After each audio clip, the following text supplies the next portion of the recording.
Hello class fifth. तो पिछली class में हमने शुरू किया था chapter 4 matter, solid, liquid and gas.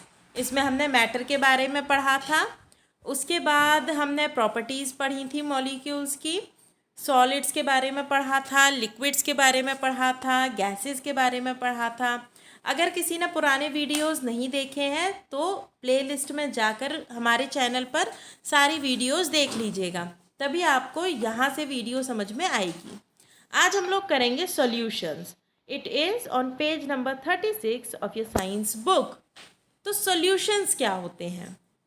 There are many substances that are not pure but a mixture of two और मोर प्योर सब्सटेंसेज।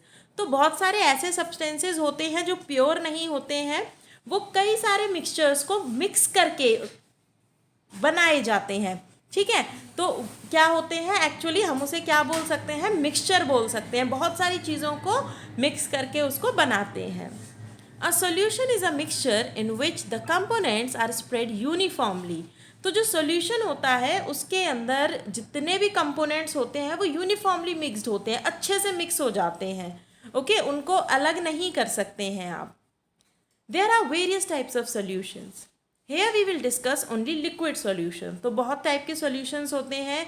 जब आप क्लास 8th में जाएंगे तो आप बहुत सारे सॉल्यूशंस पढ़ेंगे, पर इस क्लास में हम पढ़ेंगे सिर्फ लिक्विड सॉल्यूशंस के बारे में। यानी आपको कोई लिक्विड दिया हुआ है और आपने उसमें दूसरा लिक्विड ऐड किया और मिक्स करके आपने सॉल्यूशन बनाया। The components of a mixture are called solute and solvent.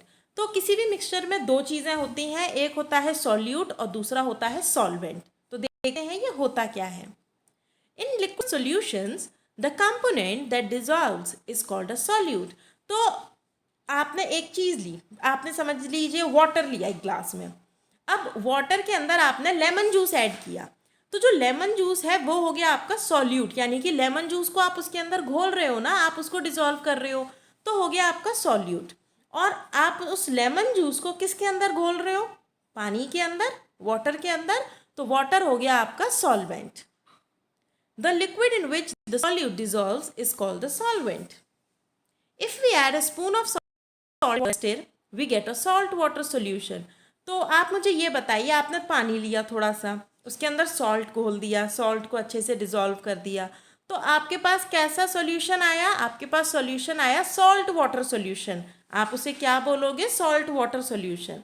अब आप बोलोगे मैम इसमें सॉल्यूट कौन सा है और सॉल्वेंट कौन सा है? तो बिल्कुल भी आपको इसमें कंफ्यूज नहीं होना है। आपने घोला किस में, किस चीज़ में घोला? आपने पानी में घोला, नमक को पानी में घोला, तो पानी हो गया आपका सॉल्वेंट। और घोला क्या? नमक घोला, सॉल्ट घोला, तो वो हो गया आपका solute.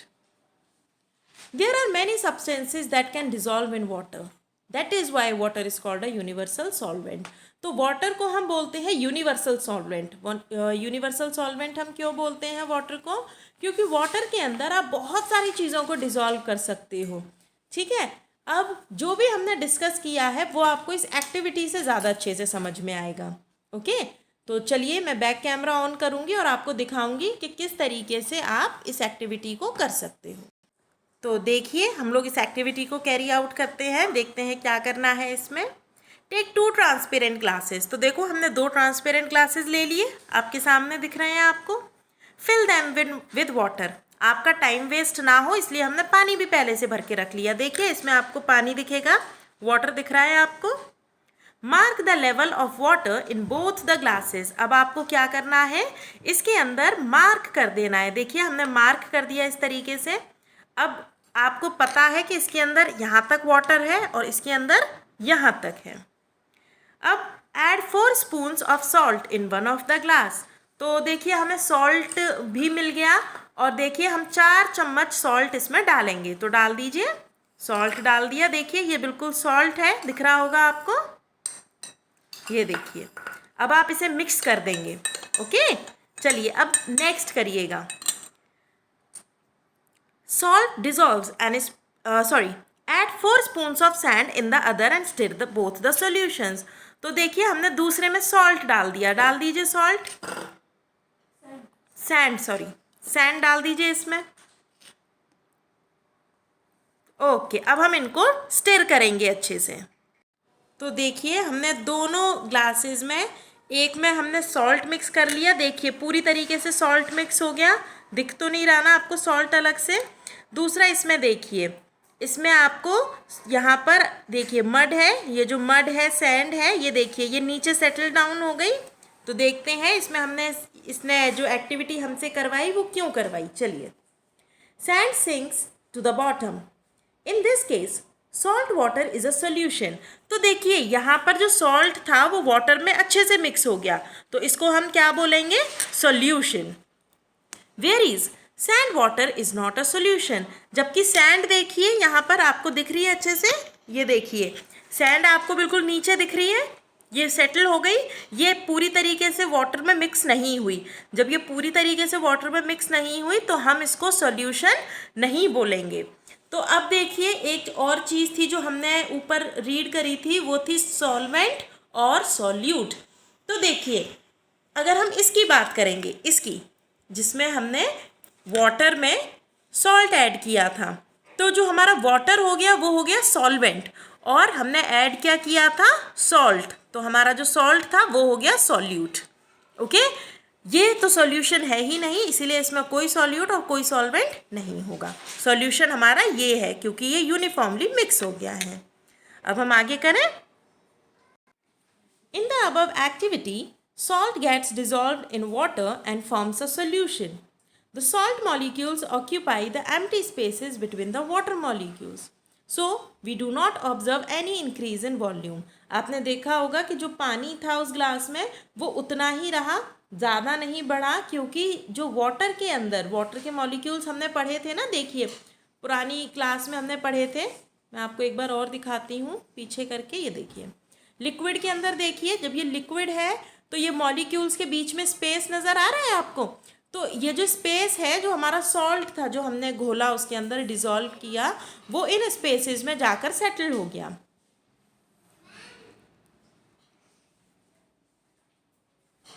So we do not observe any increase in volume.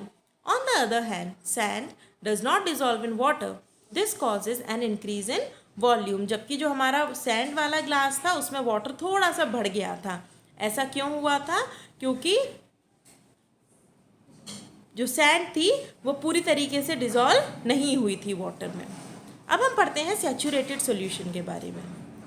What happens if we keep on adding salt to a water salt solution? We know that there are empty spaces between liquid molecules. तो ऐसा हमने अब तक जो पानी लिया, जो water लिया था ग्लास में, हमने उसमें 4 चम्मच नमक ऐड किया था और वो हो गया था, पूरी तरीके से डिसॉल्व हो गया था। पर क्या होगा अगर आप उसमें डालते जाओ सॉल्ट, ऐड करते जाओ सॉल्ट, ऐड करते जाओ, उस इतना हद तक आप सॉल्ट ऐड कर दो कि उसके बाद वो सॉल्ट ऐड हो ही ना, वो घुलना ही बंद कर दे वो salt. When we add salt to water, the salt crystals dissolve in water and disappear.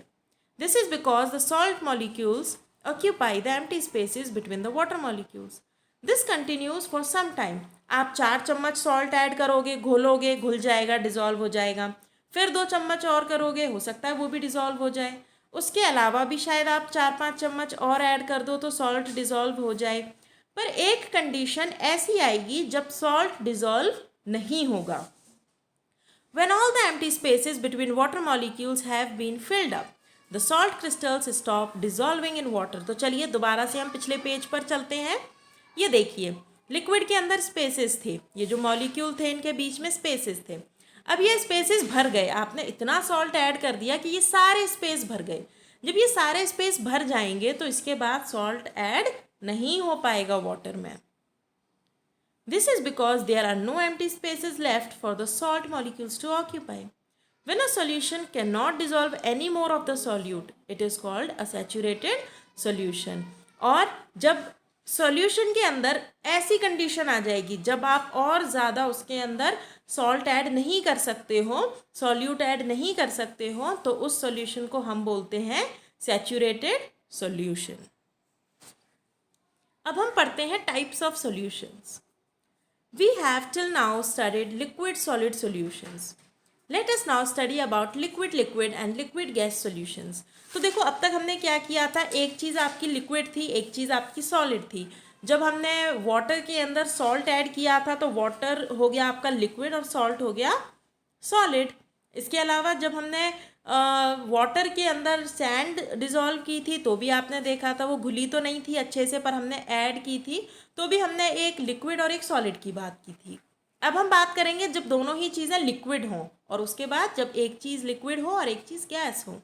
तो चलिए देखते हैं। सबसे पहले हम बात करते हैं लिक्विड लिक्विड सॉल्यूशन, यानी कि दोनों चीज़ें लिक्विड, सॉल्यूट भी लिक्विड और सॉल्वेंट भी liquid. Liquids that dissolve in water are called miscible liquids. तो ऐसे लिक्विड्स जो आपस में अच्छे से मिक्स हो जाते हैं, जिन्हें आप बिल्कुल ऐसे अलग नहीं कर सकते, एक साथ मिक्स हो गए, तो उनको हम बोलते हैं मिक्सिबल liquids. When a miscible liquid is dissolved in water, we get a liquid-liquid solution. Liquids that do not dissolve in water are called immiscible liquids. अब ऐसे भी कुछ liquids होते हैं जो liquid में mix नहीं होते हैं, जो हम इस activity में करेंगे। आप देखिएगा कि कुछ solute ऐसे हैं जो liquid के अंदर mix नहीं हो पा रहे हैं, तो उनको हम बोलते हैं immiscible liquids. Immiscible liquids do not form a solution with water. तो चलिए देखते हैं हम इस एक्टिविटी को कैसे करेंगे। ओके किड्स, तो देखिए इस एक्टिविटी को हम करके देखते हैं। तो इसके लिए हमें क्या क्या चाहिए? हमें चाहिए वाटर, ग्लिसरीन जो कि हमें नहीं मिली, लेमन जूस जो कि हमें मिल गया, उसके अलावा देखिए मिल्क भी हमें मिल गया, ऑयल भी हमारे पास है, कीरोसिन जो हमें नहीं मिला, और 5 ग्लासेस। अब जबकि हमें ग्लिसरीन और कीरोसिन नहीं मिला तो हमने ग्लासेस भी 3 ही रखे। ओके, तो देखिए ज़रा, pour some water in each glass. तो देखो हमने हर ग्लास में थोड़ा थोड़ा पानी रखा है। ये देखिए आपको पानी दिखेगा, दिख रहा है आपको पानी? ये देखिए। Okay, add a drop of milk to the first glass. तो सबसे पहले ग्लास में हम क्या डाल देते हैं? थोड़ा सा मिल्क डाल देते हैं। मिल्क डाल दें, देखिए हमने मिल्क ऐड कर दिया। Okay, glycerine to the second. अब मैंने आपको पहले ही बताया था ग्लिसरीन हमें मिली नहीं। Lemon juice to the third. तो ठीक है, थर्ड वाले में हम थोड़ा सा लेमन जूस ऐड कर देते हैं। ये देखिए, तो हमने लेमन जूस भी इसमें ऐड कर दिया। Oil to the fourth. अब जस्ट बिकॉज कि देखो हमें 2 चीज़ें नहीं मिली, चीज़ें हमें 3 ही मिली, तो फोर्थ नहीं, हम फर्स्ट वाले में थोड़ा सा ऑयल ऐड कर देते हैं। ये देखिए, ऑयल ऐड कर दिया। And kerosene to the fifth. तो बड़े खेद के साथ मुझे ये कहना पड़ रहा है कि हमें कीरोसिन भी नहीं मिला। Which of these will form a solution. तो सोल्यूशन बनाने के लिए हमें सबसे पहले इन्हें मिक्स करना होगा। तो देखिए, ये हमने मिक्स किया, इसको भी हमने मिक्स किया, और उसके बाद हमने इसको भी मिक्स किया। अब मिक्स करके बताइए कि सॉल्यूशन किस में बना? बताइए सॉल्यूशन किस में बना? देखिए, ऑयल इसके अंदर प्रॉपरली डिजॉल्व नहीं हो पाया। आपको ड्रॉपलेट्स दिख रहे हैं ऑयल के? नहीं हो पाया मिक्स। मिल्क देखिए बिल्कुल अच्छे से ऐड हो गया, वाटर के अंदर अच्छे से मिल्क ऐड हो गया, और लेमन जूस भी अच्छे से ऐड हो गया। तो अब आप खुद बता सकते हैं कि किसने सॉल्यूशन बनाया। आप खुद बताइएगा व्हाट्सएप करके मुझे कि मैम इन 3 ग्लासेस में से इन 2 में सॉल्यूशन बना। ओके, तो ये हो गए liquid liquid solution. Liquid liquid solution कैसे हुए? देखिए, जिसमें हमने घोला यानी कि जो हमारा सॉल्वेंट था वो भी आपका क्या था? लिक्विड, और जो आपने ऐड किया यानी जो सॉल्यूट था वो भी आपका लिक्विड। तो ये तीनों चीज़ें हो गई आपकी लिक्विड लिक्विड सॉल्यूशन। ओके, ये भी, और ये बताइए कि सॉल्यूशन है या नहीं है, ये आप मुझे बताइएगा। ओके, चलिए अब हम बात करते हैं लिक्विड गैस सॉल्यूशंस की।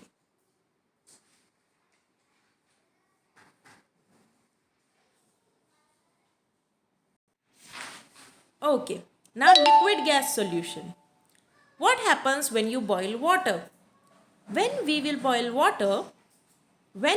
water, bubbles form on the sides of the vessel. तो आपने कभी पानी गर्म किया है?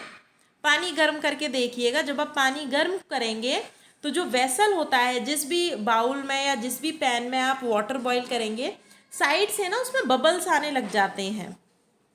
These are bubbles of the gases that were dissolved in water actually वो क्या होती है, वो होती है वो गैस जो कि उस वाटर में डिजॉल्व्ड है, यानी कि घुली हुई है। जब आप उस पानी को गर्म करते हो तो वो गैस सरफेस पे आके आपको नज़र आने लगती है बबल्स की फॉर्म में। So water is an example of a liquid gas solution. Carbon dioxide is added to aerated drinks to give it a fizz. आपने कोल्ड ड्रिंक की बॉटल खोली है ना, झाग निकलते हैं, तो वो किस वजह से होते हैं, कार्बन डाइऑक्साइड गैस की वजह से। और इन सारी ड्रिंक्स में कार्बन डाइऑक्साइड गैस ऐड की जाती है जिससे कि इसमें झाग जो फिज है वो ऐड किया जा सके। अब हम बात करेंगे फिजिकल एंड केमिकल चेंजेस के बारे में। We see a lot of changes taking place around us in our daily life. तो हमारे आसपास बहुत सारी चीज़ें बदलती रहती है, कुछ ना कुछ चेंजेस होते रहते हैं। Let us study some of these changes. तो देखते हैं इसमें से कुछ चेंजेस के बारे में।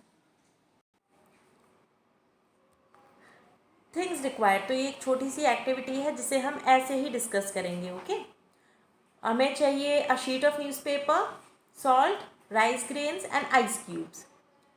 सो हमें करना क्या है, टीयर द पेपर। हमें एक पेपर लेना है और उसको फाड़ना है। वैसे पेपर फाड़ना अच्छी बात नहीं होती, ट्रीज़ ख़राब होते हैं इससे, बहुत ज़्यादा ट्रीज़ काटने पड़ते हैं हमें पेपर के लिए, पर एक्टिविटी थी तो मुझे करना पड़ा। तो ये देखो पेपर था, मैंने उसको टीयर कर दिया, फाड़ दिया। Mix the salt and rice grain. आप क्या करना, थोड़ा सा सॉल्ट लेना, ज़्यादा मत लेना, नहीं तो अगर ज़्यादा आपने किचन ख़राब करी मम्मा की तो वो डांट भी पड़ सकती है। और उसके अंदर थोड़े से चावल मिला देना, थोड़ा सा सॉल्ट लेना बाउल में, और उसके बाद उसमें राइस ग्रेन्स यानी कि आपको थोड़े से चावल मिला देने हैं। Keep the ice cubes in a plate. और उसके बाद ये तो एक्टिविटी सब करते हैं, जाने अनजाने गर्मियों में एक आइस क्यूब लेना और उसको बाहर प्लेट में रख देना। अब होगा क्या क्या, when you tear the paper no new substance is formed, the paper only changes its shape, the molecules remain the same। देखो ये जो मैंने पेपर फाड़ा, ये जो पेपर था ये पहले ऐसे था, मैंने जब इसको फाड़ दिया, ये अलग कर दिया तो ये ऐसे हो गया, ठीक है, ये दो पार्ट्स में डिवाइड हो गया। इसने सिर्फ अपनी शेप चेंज करी। ऐसा तो नहीं है कि ये पेपर था पहले और फाड़ने के बाद पेपर कुछ और बन गया, नहीं, पेपर पहले भी था, पेपर ये आज भी है, सिर्फ इसने अपनी शेप चेंज की है। When salt and rice grains are mixed, no new substance is formed. We can separate them again. अब अगर आपकी डांट लग जाए कि चावल में आपने सॉल्ट क्यों ऐड कर दिया है, तो भी कोई दिक्कत वाली बात नहीं है, थोड़ी सी डांट खा लेना और उसके बाद आप उन दोनों चीज़ों को अलग कर सकते हैं ना, सॉल्ट से आप राइस ग्रेन्स को अलग कर सकते हैं। When the ice cubes are kept outside the freezer, they melt to form water. When we pour this water into an ice tray and place it inside a freezer, it converts back into ice cubes. अब क्या करो, आपने ice cube निकाल के जो plate में रखा था उसे देखो, थोड़े टाइम बाद वो मेल्ट हो जाएगी और मेल्ट होकर वो कन्वर्ट हो जाएगी वाटर में, पानी में कन्वर्ट हो जाएगी। और उस पानी को अगर आप दोबारा से ट्रे में डाल देंगे, दोबारा से उसको फ्रीज़र में रख देंगे, तो वो फिर से क्या बन जाएगा, आइस क्यूब बन जाएगा। इन सब चीज़ों से हमें पता क्या चला, all of these are reversible changes because no new substance is formed.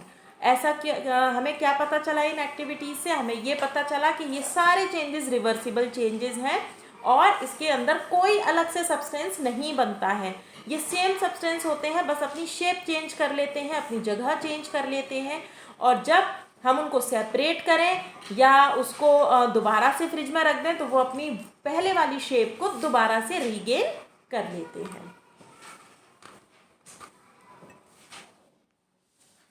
The changes shown in the previous activity are physical changes, इसीलिए हम इन सब चेंजेस को क्या बोलते हैं, physical changes. In a physical change the molecules of a substance remain the same and no new substance is formed. तो physical change में क्या होता है कि मॉलिक्यूल सेम रहते हैं, जैसा कि ये पेपर था, ये फटने से पहले भी पेपर था, ये फटने के बाद भी पेपर है, कोई भी नया सब्सटेंस फॉर्म नहीं होता है फिजिकल चेंज में। Most physical changes are temporary and reversible. You can cause physical changes with changes in motion, temperature and pressure. तो टेम्परेचर, प्रेशर और मोशन अगर चेंज होते हैं तो उसके अंदर फिजिकल चेंजेस आ जाते हैं। जैसे कि जब आपने आइस क्यूब को बाहर रखा तो टेम्परेचर हो गया, टेम्परेचर वेरिएशन हो गया, जब टेम्परेचर वेरिएशन हुआ तो फिर जो आइस क्यूब थी वो वाटर में कन्वर्ट हुई, और जब आपने उस वाटर को दोबारा से फ्रीज़र में रखा तो वो वापस से आइस क्यूब बन गया। You have already learned about the changes in states of matter. A solid changes into an liquid on heating. तो ये एग्जाम्पल हो सकता है आइस का। आपने सॉलिड लिया आइस, ठीक है, आपको एक सॉलिड चाहिए, सॉलिड में आपने लिया आइस। जब आपने उसको हीट किया, आपने उसको गर्म किया तो वो वाटर में कन्वर्ट हो गया, यानी लिक्विड में कन्वर्ट हो गया। तो सॉलिड से आपने किस में चेंज कर दिया? लिक्विड में। उसके बाद liquid changes into gas on heating. उसके बाद अगर आप उस वाटर को, जो वाटर आपको मिला, उसको और ज़्यादा हीट करोगे तो वो वाटर वेपर में कन्वर्ट हो जाएगा। तो पहले सॉलिड से, यानी जो आइस क्यूब था, आपने उससे कन्वर्ट किया वाटर में, जो कि एक लिक्विड था, और जब आपने उसको और हीट किया तो आपने उसको बना दिया गैस, यानी कि water vapour. A gas changes into a liquid on cooling. जब आप वाटर वेपर को कूल करोगे तो आपको क्या मिल जाएगा? वाटर, यानी कि गैस से क्या बन गया? Liquid. A liquid changes into a solid on cooling. और उसके बाद जब आप, जैसे हमने करा था ना, क्या किया था हमने जो सॉलिड क्यूब था, जो आइस क्यूब था, उसको बाहर रखा था, और जब वो मेल्ट हो गया था, उसका पानी बन गया था, तो हमने दोबारा उसको फ्रीज़र में रखा और वो हमें वापस से आइस क्यूब की फॉर्म में मिल गया। तो इसी तरीके से जब आप लिक्विड को फ्रीज़ करोगे, कूल करोगे, तो आपको सॉलिड मिल जाएगा। In all the above examples, it is the only state of matter changes. There is no new substance being made. So, the changes in the state of matter are physical changes.